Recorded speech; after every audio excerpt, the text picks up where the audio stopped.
Y vamos a abrir las Biblias en el libro de Génesis capítulo 17.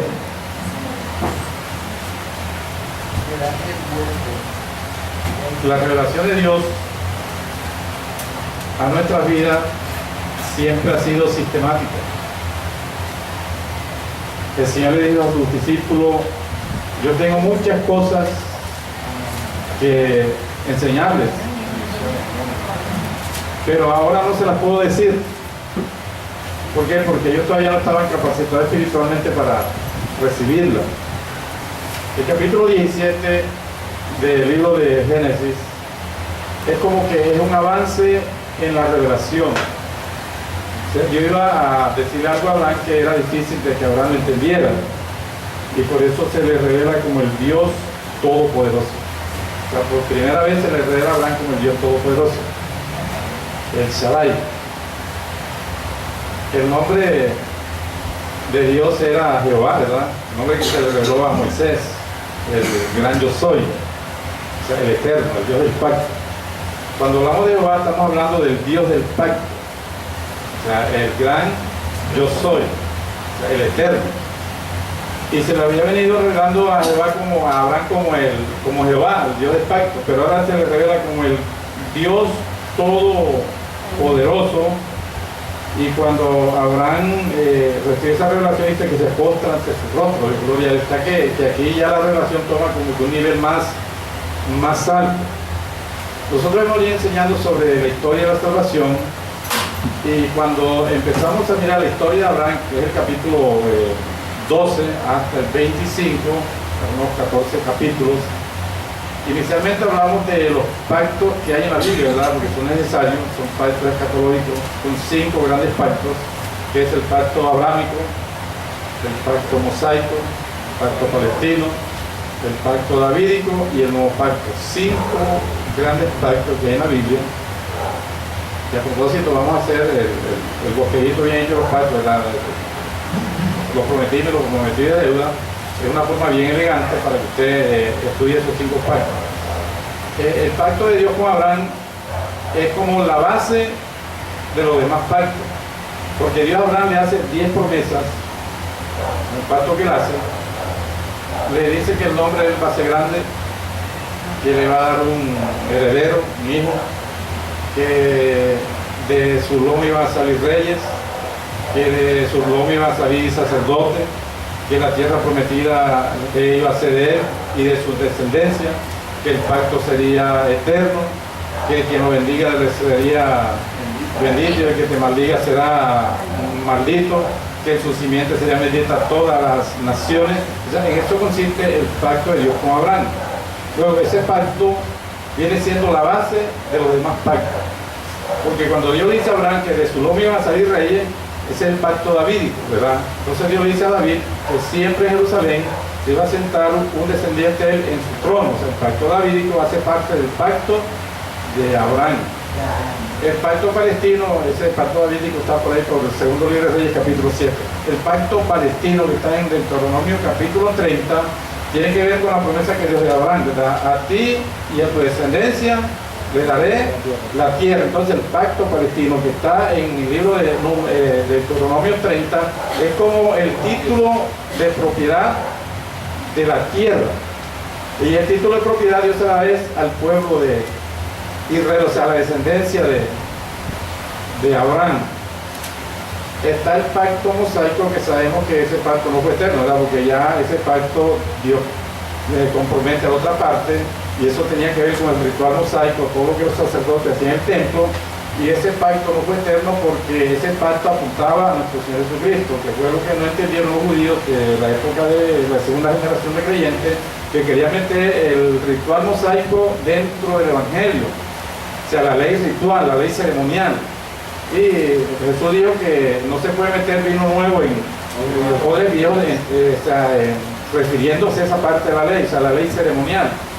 Pero la ley civil y la ley moral está vigente. Y está el otro, que es el nuevo pacto, ¿verdad? El nuevo pacto fue el que hizo Jesús. Ustedes saben que Jesús, cuando anoche llegó tomado, dice que tomó la copa, y este es el nuevo pacto de mi sangre.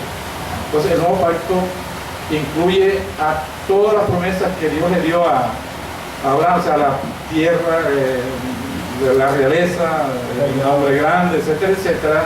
Y a través del nuevo pacto dice el apóstol Pablo a los Gálatas, eso lo vimos en una clase, y también le dice a los Efesios que nosotros estamos incluidos en el nuevo pacto gracias a la sangre de Jesucristo. O sea que gracias a Cristo nosotros le damos la promesa de Abraham, porque fuimos hechos hijos de Abraham por la fe a través de nuestro Señor Jesucristo. O sea, así está contemplado el plan de salvación que Dios hizo y que se revela a través de esos 5 grandes pactos. O sea, vamos a decir, esta semana hacemos ese trabajo de hacer un poquito, pero el próximo domingo le damos a cada uno, porque eso es de gran bendición, porque así entendemos el plan de salvación. O sea, la idea de esta clase no es venir a conocer historia bíblica, sino mirar el plan de salvación tal como está trazado en la Escritura.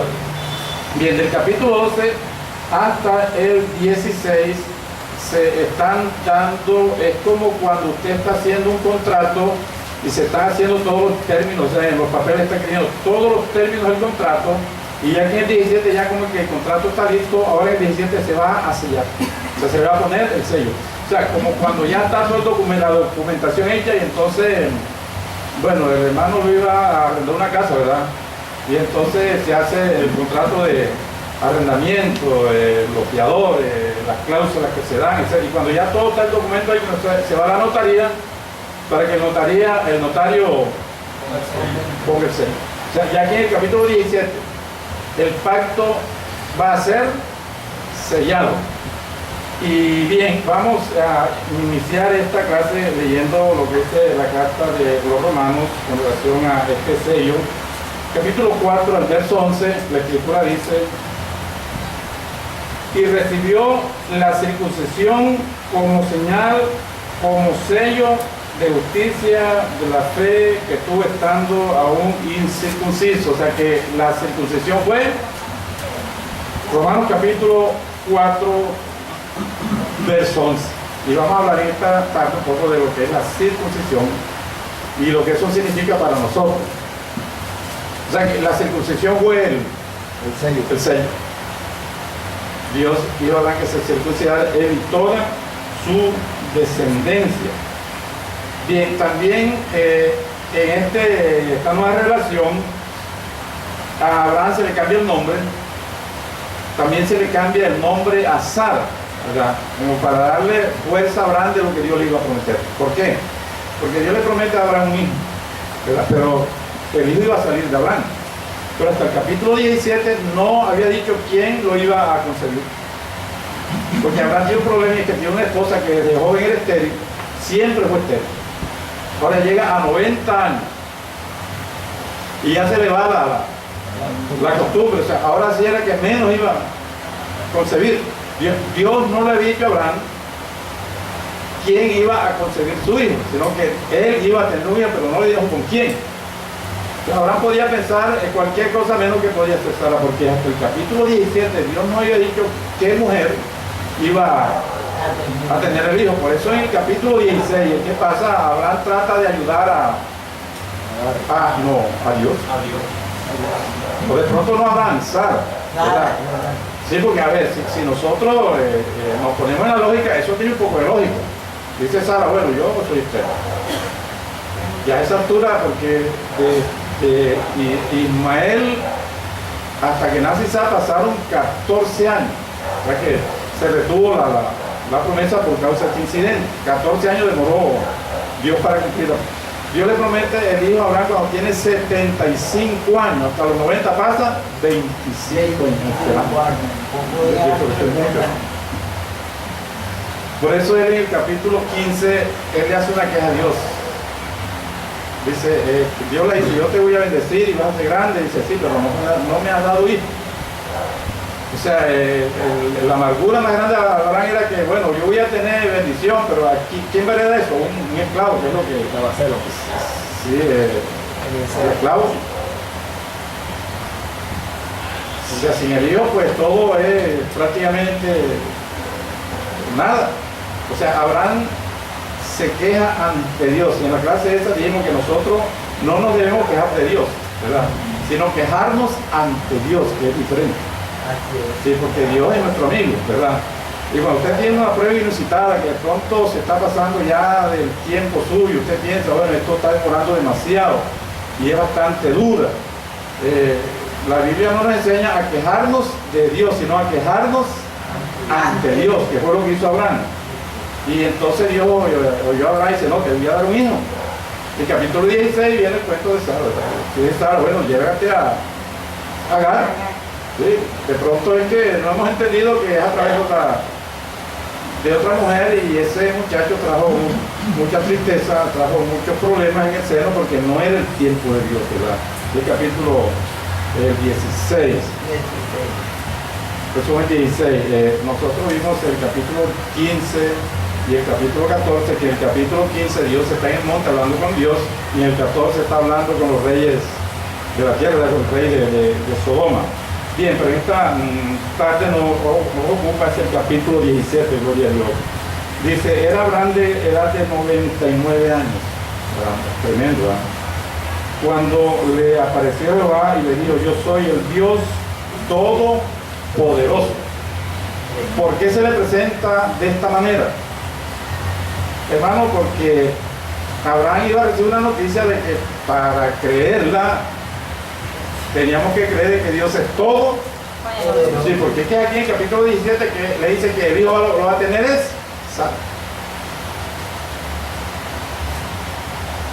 El Shaddai, que es el nombre que se pronuncia en griego, significa todo suficiente, todo necesario. ¿Cómo le parece? Mire, yo soy todo suficiente y también soy todo necesario. O sea, el todopoderoso, el Shaddai, o sea, así se debe entender en español, ¿verdad? El todo suficiente, el todo necesario. ¿Qué es lo que da a entender, hermano? Que con él nada es necesario, con él nada es necesario. Hablo de que no vamos a tener necesidad, ¿verdad? O sea, yo tengo necesidad de algo. Con Dios nada es. Lo tenemos todo. Lo tenemos todo. ¿Sí? Porque Él es el Todopoderoso. Yo pienso que la iglesia debe de crear este concepto cuando está pasando por momentos difíciles, ¿verdad? Sí, porque en este momento la situación de Abraham era difícil. 99, Sara 90 y la promesa estaba embolatada. Abraham estaba de pronto hasta preocupado. Entonces yo soy el Todopoderoso, ¿verdad? O sea, la expresión es, con Él nada es necesario porque lo tenemos todo. Pero hermano, lo tenemos todo, y Abraham demoró 25 años. Sí, pero sin Él nada es suficiente. O sea, sin Él no tenemos nada, porque lo demostró Lot se separa de Dios, ¿verdad? Cuando va a Sodoma y lo perdió todo. Entonces es bueno que nosotros tengamos ese concepto de quién es Dios, el Todopoderoso, porque le iba a dar realmente una promesa a Abraham, hermano, que era hasta, yo diría que hasta imposible para nosotros. Pero le dice en el versículo que sigue, dice, anda delante de mí y sé perfecto. O sea, no es que para darle la promesa, porque ya vimos que eso es incondicional, sino que aquí a Dios le está hablando lo que es la verdadera religión. Abraham era un hombre religioso, pero profesaba la verdadera religión. Anda delante de mí, o sea, la sinceridad, y sé perfecto. ¿A qué se refiere la perfección? Sabemos que la perfección en el idioma español es excelencia en todo, ¿verdad? Y bueno, Abraham no era excelente en todo, porque él pues cometía también sus errores. No, claro, como humano cometía sus errores, ¿verdad? Era un hombre de fe. Era un hombre de fe porque creía lo que Dios decía, pero como humano cometía sus errores. En eso consiste. O sea, la fe no nos hace perfectos. La fe de Abraham era porque creía lo que Dios, pero como humano llegó a Agar, y hermano, tremendo problema que se lo llevó con el cuento ese de Agar. Pero cuando habla de ser perfecto, la otra vez hablamos, ¿verdad? Que Dios creó el hombre con un propósito, ¿verdad? No hizo espíritu, alma y cuerpo, ¿recuerdan eso? ¿Verdad? Donde iba espíritu para adorar, o sea, sigue adorando, porque Abraham era un adorador. Donde quiera que iba, hacía un altar. O sea, lo que Dios demanda de nosotros es sinceridad. O sea, no esa doblez. Sé anda delante de mí y sé perfecto. Adórame a mí, porque Dios sabía que cuando naciera Isaac, en el capítulo 22 dice, toma a Isaac, a tu único. ¿Cómo te parece? O sea, Isaac estaba reemplazando a Dios. Demostró que Abraham no era un hombre. La ventaja de Abraham era que tenía la fe de un niño. Lo que Dios le decía, él lo creía. Así de fácil. Por eso es el padre de la fe. Obedecía. O sea, ¿por qué? Porque creía lo que Dios le decía. Pero de vez en cuando cometía como humano, ¿verdad? Estaba poniendo a Isaac en el primer lugar, y entonces Dios lo tiene que bajar nuevamente y dice, toma Isaac a tu único, a quien amas. O sea que ya esto que dice aquí, anda delante de mí y sé. Pero cuando Dios no hace una advertencia, hermano, debe comprender mucho vida, porque Dios siempre se adelanta a los acontecimientos. Avisa. Sí, Él avisa. Por eso, hermano, los mensajes de exhortación en la iglesia son necesarios. Alguien me dice, hermano, es que ya los mensajes de exhortación no se pueden dar. Me invitó una pastora por ahí y dice, hermano, pero no vaya a regañar a la iglesia. Yo quiero que usted sea jacarandoso, que la iglesia se ría y que haga reír a la gente y después traiga Cantinflas. Porque es que, a ver, la exhortación, es una exhortación. ¿Por qué? Porque Dios sabía que cuando tuviera el hijo iba a desplazar a Dios. Entonces le adviértate de tiempo. O sea, mira, yo soy el Todopoderoso. Conmigo lo tienes todo, pero sin mí no tienes nada. O sea, nunca me vayas a poner en un segundo lugar, porque Dios es exclusivo, ¿verdad? Él no comparte su gloria con nadie. La exhortación puede ser preventiva. Es necesaria porque hay que exhortar con doctrina. O sea, no regañar ni dar garrotes, es otra cosa. Sino la Biblia dice que los adúlteros no deben ver los cielos, hay que enseñar lo que es el adulterio, lo que es el matrimonio, y usted está enseñando con doctrina lo que es el adulterio. Eso puede ser preventivo para que la gente que tenga a su esposa y sea fiel, continúe siendo fiel. O sea, es para que la gente se mantenga siendo fiel. De pronto en una iglesia todo el mundo está diezmando, ¿verdad? Pero exhortar a favor del diezmo no está de más, porque eso ayuda a que la gente siga siendo fiel con relación al diezmo. Entonces en ese caso la exhortación es preventiva, como fue aquí. O sea, ya Dios estaba previniendo a Abraham. Pero la exhortación puede ser correctiva, ¿verdad? Que es cuando ya se está cometiendo la falta. Hombre, en la iglesia no hay visitación, la gente no ora, la gente no ayuna, la gente no vigila, la gente no lee la palabra, la gente, o sea, cuando ya el mal está en la iglesia, entonces el mensaje es correctivo, ¿verdad? Porque ya sabes a corregir, ya no se va a prevenir, se va a corregir. Y el mensaje puede ser deductivo, ¿verdad? Que puede ser deductivo. A ver, hermano, usted es mecánico, ¿verdad? Cuando en una empresa una balinera tiene como 15 años y está trabajando, o sea, ya se deduce que por el tiempo esa balinera está mala.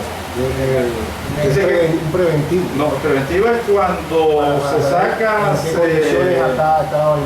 El correctivo cuando se parte. Ya hay que cambiar.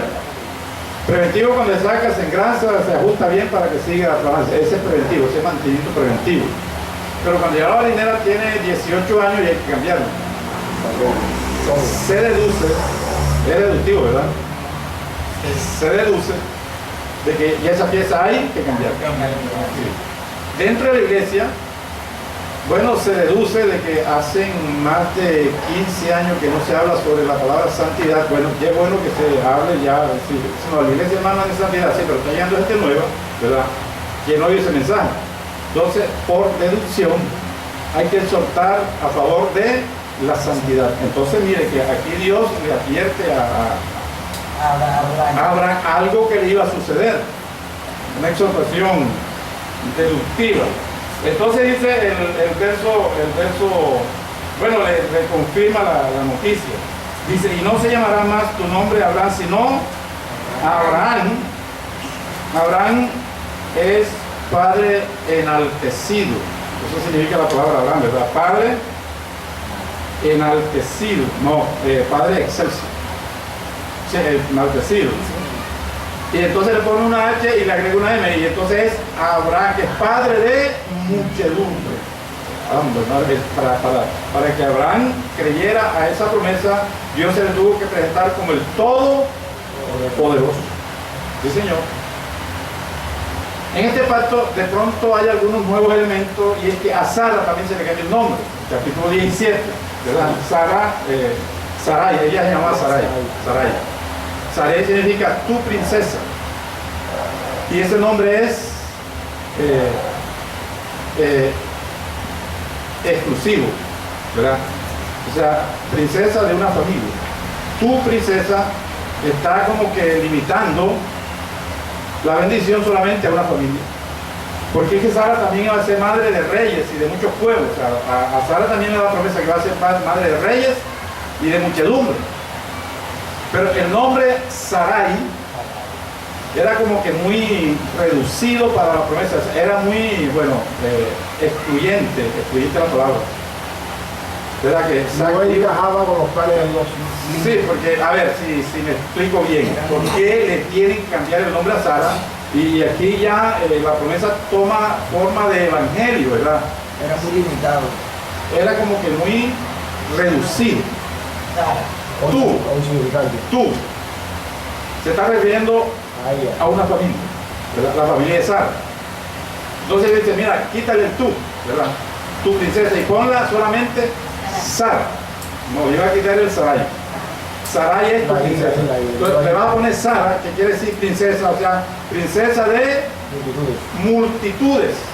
O sea que ahí lo que amplifica más la promesa, porque todo esto apuntaba, hermano, que la descendencia de Jafet iba a venir a vivir en las tiendas de Sem. ¿Recuerdan la promesa, la profecía de Abraham, de Noé? Que eso ya lo vamos en otra oportunidad. Después que ya Dios le dice que Sarai iba a ser madre de multitud y le dará su descendencia, después de la tierra, etcétera, etcétera, entonces Dios pone el sello de la circuncisión. Como todos sabemos, la circuncisión es algo doloroso y es sangriento, y se hace en una parte que es oculta, ¿verdad? La circuncisión, cuando vino Cristo, ya terminó, porque es que, ¿por qué se derramaba sangre? Porque la ley dice que todo es purificado según la ley con sangre, ¿verdad? Todo es purificado según la ley con sangre. Y la Biblia dice en el libro de Éxodo, capítulo 24, que Moisés roció sangre y purificó al pueblo. Entonces, antes que viniera Cristo, el bautismo judío era la circuncisión, y el hombre derramaba sangre, ¿verdad? Bueno, al venir Cristo, ya todo el ritual que tiene que ver con derramamiento de sangre fue abolido. O sea que ya el ritual de la circuncisión ya pasó a la historia. Pero sí dejó enseñanza, porque, a ver, Pablo dijo que ahora la circuncisión es del corazón, algo que no se ve, es interno. Por eso Dios buscó un lugar interno para hacer la circuncisión, o sea, una parte que no se veía. Ahora la circuncisión es una parte de nosotros que tampoco se ve, que es nuestra parte interna, ¿verdad? Es la parte interna del corazón, y era dolorosa. Y es que muchas veces Dios trata con nosotros, y el trato de Dios con nosotros es doloroso. O sea, aquí hay gente que le ha tocado sufrir casos dolorosos, ¿verdad? Y por eso de pronto que trato de Dios con nosotros, hermano, pero ¿por qué? Bueno, nosotros entendemos. Como tampoco entendemos por qué van los eruditos hicieron eso. O sea, hay cosas que uno no entiende. Yo digo que la revelación es progresiva. Algún día lo entenderemos, ¿verdad? Pero hay cosas que a nosotros nos pasa que uno no entiende. Y yo, pero ¿por qué me pasa esto? ¿Verdad? Dios está circuncidando. Y eso es algo doloroso. O sea, que la circuncisión sí se está efectuando en este momento dentro de lo que no le entendemos. De pronto mucha gente hacía la circuncisión y no sabía para qué es, ¿verdad? Porque hay cosas que pertenecen a Dios, las cosas reveladas pertenecen a los hombres, y las no reveladas pertenecen a Dios. Pero de todas maneras, la circuncisión era el sello, gloria a Dios. Ahora el sello, a través del Espíritu Santo, es del corazón. Bien. Pero mire, vamos a estudiar también el capítulo 18 para adelantar un poco. Y aquí en el capítulo 18 encontramos otra visita que Dios le hace a Abraham. O sea, que Abraham era una persona como que atendía bien a la visita, gloria a Dios. Hospedador. Era hospedador. O sea, era expectante con él, siempre estaba pendiente, ¿verdad?, de quién llegaba. Y la Biblia nos manda a ser buenos hospedadores, ¿verdad? Porque muchas veces sin saber hospedamos ángeles. O sea, ahora pues usted tiene los recursos, tiene el espacio. Ahora el tiempo, el problema de hospedar a alguien es porque no hay dónde acostarlo, ¿verdad? De pronto los cuartos han ocupado y de pronto los recursos, pero si usted tiene recursos y espacio. Yo recuerdo en el tiempo de cuando yo me convertí, que cuando eran las convenciones, la gente se llevaba a los hermanos para acá, y eso era hermoso, ¿verdad? Hermano, yo me llevo uno, ¿quién se llama todo? Yo me llevo tres, yo me llevo cuatro. Siempre había gente que hospedaba. O sea, esa costumbre de la iglesia se está acabando de pronto porque no hay recursos, porque no hay espacio, pero debemos de ser, o sea, estar expectante a la gente que necesita algo. O sea, Abraham era un señor expectante, siempre veía cuando venía y le salía al encuentro, ¿verdad? El capítulo 18, Abraham recibe otra visita y de pronto estos personajes traen dos temas a tratar con Abraham que son de suma importancia. Aquí la forma como Dios, Abraham trata la visita no es con nosotros. O sea, él estaba anciano, ya tenía 100 años y tenía muchos siervos, ¿verdad? Era fácil decirle a Abraham a un siervo y busca un cordero y tú vas y ordeñas, y a una sierva tú y haz pan, ¿verdad? Pero él mismo se encargó en atender a la visita. Es un ejemplo, ¿no? Por eso era que Dios se agradaba de Abraham. ¿Por qué? Porque él mismo se encargó de atenderlo. Usted se puede ubicar en el capítulo 18 del libro de Génesis. Y mire lo que dice el verso 6 y el 7. Entonces Abraham fue deprisa, un viejo ya de 60, no de 100 años. Eso es lo que se llama aprestar, el apresto del Evangelio. Tenemos que tener el apresto del Evangelio. Dice la Biblia en el libro de Efesios capítulo 6, que entre la armadura del cristiano está el apresto del Evangelio, y que son las sandalias, y aprestar es hacer algo rápido, ¿verdad? Y corrió Abraham a las vacas. O sea, ¿qué le costaba a Abraham de decirle a un siervo, ve y... Sí, pero hermano, a Dios hay que atenderlo de manera personal. Porque Abraham sabía que este personaje era Dios. Y usted no puede, digamos, mandar a alguien que haga los juicios por usted. O sea, la atención de Dios debe ser Directa. sí, señor, personal y de aprecio. Sí, señor. Corrió Abraham a las vacas y tomó un becerro tierno, bueno, y tomó mantequilla, dice y lo dio.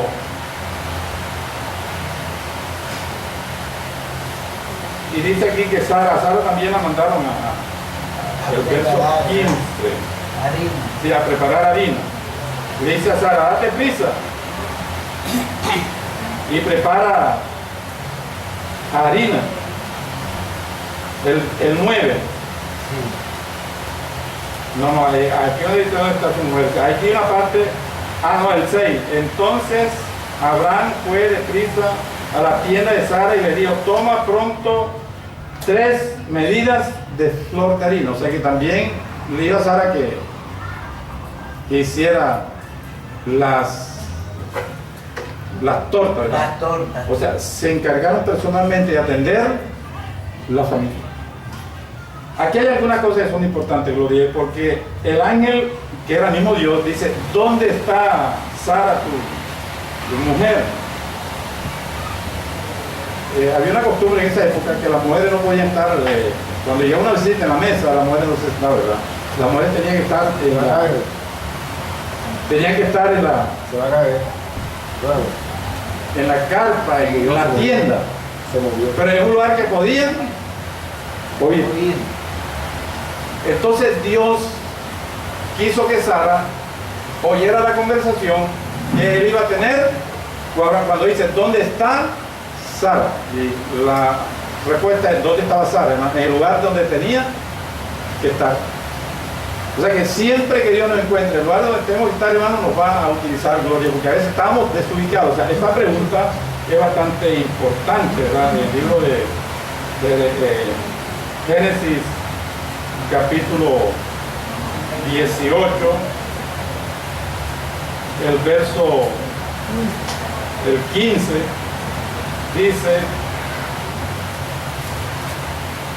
entonces Sarai Sara aquí se echó a reír. El verso 12.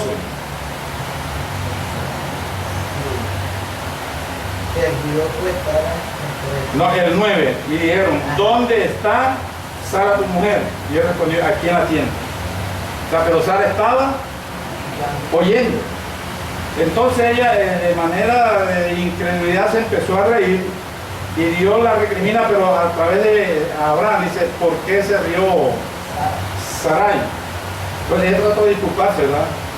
O sea, una cosa vergonzosa es cuando uno obra mal, ¿verdad? Pero más vergonzoso es tratar de negarlo. A ver, en el Evangelio es vergonzoso cuando uno obra mal. Pero más vergonzoso es tratar de negarlo. Entonces Sara dijo: no, yo me reí porque me dice el ángel, dice: no, porque te reíste porque te reíste, ¿verdad? Por eso el muchacho se llamó Isaac y se le da la promesa. El año que viene, para esta época vas a tener un hermano, y Dios lo cumplió. De en adelante, entonces los ángeles empiezan a mirar el otro propósito por el cual Dios hiciste, y era que iban a destruir a Sodoma y a Gomorra, pero de la Biblia dice que Abraham iba con ellos, gloria a Dios. Y aquí hay algo importante, y es que la Biblia dice en el verso 18, el capítulo 18, estaba leyendo del verso 16 en adelante: y si los varones se levantaron de allí y miraron hacia Sodoma, y Abraham iba con ellos acompañándolos. Por eso Abraham se llama el amigo de Dios. Bueno, ya la historia de aquí en adelante nosotros la conocemos, ¿verdad? Que Dios dijo que iba a destruir a Sodoma. ¿Por qué? Porque el hedor del pecado llegaba al cielo, y es el mismo hedor que estamos viendo ahora, porque esto dijo que vendrán los tiempos de Sodoma y Gomorra. Pero lo importante es que Abraham empieza a interceder y le dice: el juez de toda la tierra condenará el justo como el impío.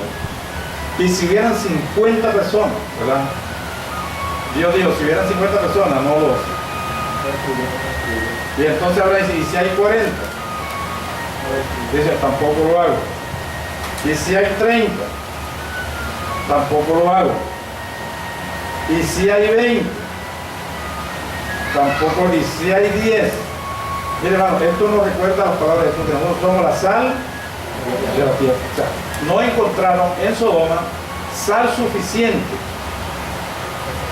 para que la población de Sodoma no se siguiera pudriendo. O sea, Dios sabía de que ellas se iban a seguir pudriendo, y ya sabemos la historia. Dios descendió fuego del cielo y los quemó. En la situación actual es la misma de Sodoma y Gomorra. O sea, de que Jesús lo dijo, que vendrán los tiempos de Sodoma.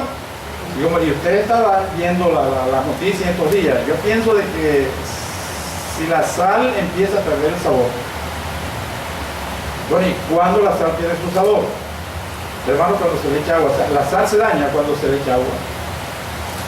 Pues yo me preguntaba en una época: bueno, pero se puede poner un pote de sal y esa sal va a permanecer para siempre. ¿Cuándo es que la sal se daña? Porque eso digo que cuando pierde el sabor no sirve no para hacer hollado. Como iglesia, ¿cuándo es que vamos a perder el sabor de sal? ¿Cuándo es que vamos a dejar de preservar? Porque es que la sal tiene algunas características que la debe tener el creyente. O sea, la sal produce sed, ¿verdad? La sal preserva. A lo que se le echa sal, usted con una carne donde no hay luz eléctrica, no hay refrigeración, y le echa sal, y eso se mantiene hasta de pronto hasta más de 2 meses. O sea, la sal preserva, y la sal es de asentamiento universal. O sea, todas las culturas utilizan la sal, y así es el Evangelio. El Evangelio debe provocar el sed, ¿verdad? Pero también debe de preservar, pero también debe tener aceptación universal. O sea que cuando Jesús dice que vendrán los tiempos de Sodoma y Gomorra, Mire, el único granito de sal que había ahí era Lot, que estaba así con un poco desabrido. La sal se daña cuando le entra agua.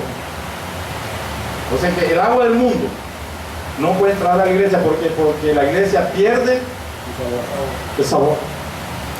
Tan pronto nos mundalicemos, hermano, la iglesia pierde esa autoridad para preservar a la humanidad. Por eso, en estos tiempos en que el tema ahora en todo el mundo es el matrimonio homosexual, y parece que estuviéramos perdiendo la batalla, hermano, porque bueno, aquí en Colombia sí, no lo creyeron, sí, pero no lo va a aceptar, pero unos homosexuales van a una notaría y allá los casan, o sea que eso se está dando. Y en todos los países se está dando, hermano, y eso va con un efecto dominó. ¿Por qué está sucediendo eso? Porque la iglesia ha perdido su sabor. O sea, estamos en el tiempo de Sodoma y Gomorra. Por eso Jesús, cuando Salomón está edificando el templo y hace la oración, en el capítulo 7 de segunda de Crónicas, Dios le dice, si mi pueblo, en el cual es invocado mi nombre, fíjese algo importante, no dice si los senadores, no dice si los concejales, no dice si el presidente, hermano, si Colombia se pudre, la culpa la tiene es la iglesia. ¿Por qué? Porque como sabe, estamos perdiendo el sabor. O sea, no estamos preservando al mundo. O sea, si el mundo se está corrompiendo, la culpa la tiene es la iglesia. Porque Jesús lo dijo, que vendrán los tiempos de Sodoma y de Gomorra. Hermano, y es bastante doloroso porque vino la catástrofe y el apóstol Pedro en su segunda carta nos advierte, ¿verdad?, que los elementos van a arder, hermano, y está llegando al colmo la maldad del amorreo. Usted cuando ve por la televisión, hermano, ahí lo que es puro homosexual y pura lesbiana y la gente defendiendo el homosexual. Aquí hay un senador barranquillero, hermano, que eso da hasta la vida por que aprueben y una mujer que tiene cara o sea, ahí había como que era un hermano hablando en la televisión, defendiendo, hermano, y le caía y no le hablaba. Es tremenda lucha que hay. ¿Por qué? Porque estamos viendo los tiempos de Sodoma y de Gomorra, pero así como Dios rescató a Lot, también va a rescatar a un remanente. Que yo pienso, hermano, que nosotros también estamos un poco, o sea, si Dios nos va a sacar de este mundo, vamos a salir hediondo a fuego, a candela, gloria a Dios. La verdad que nosotros estamos un poco también así como que desapercibidos de estas cosas, bro. Pero bueno, ojalá y estemos dentro del poquito de gente que aún mantiene el sabor a sal, la esencia de la sal. Entonces, para la próxima clase usted va a leer el capítulo 19 y bueno, ya el 19 fue la destrucción de Sodoma y Gomorra, del 20, el 21 y el 22, y en la próxima clase vamos a tratar de traer el bosquejo, ¿verdad?, de los pactos, que es bastante necesario, porque, hermano, ese es como el fundamento del plan de salvación, gloria. O sea que es como que la base de todo el andamiaje o toda la economía de Dios para salvar al hombre. Lo importante es que si aprendemos la historia del libro de Génesis, hermano, vamos a aprender bien la historia de la salvación. Bien, ¿hay pregunta? Bueno, no hay pregunta, vamos a orar, hermano, para darle gracias a Dios. Padre, te damos gracias en esta clase preciosa, Dios. Te bendimos, te bendecimos, te ensalzamos, oh Dios. Señor, en este momento hay algo que necesitamos nosotros y es que tú te manifiestes como el Todopoderoso.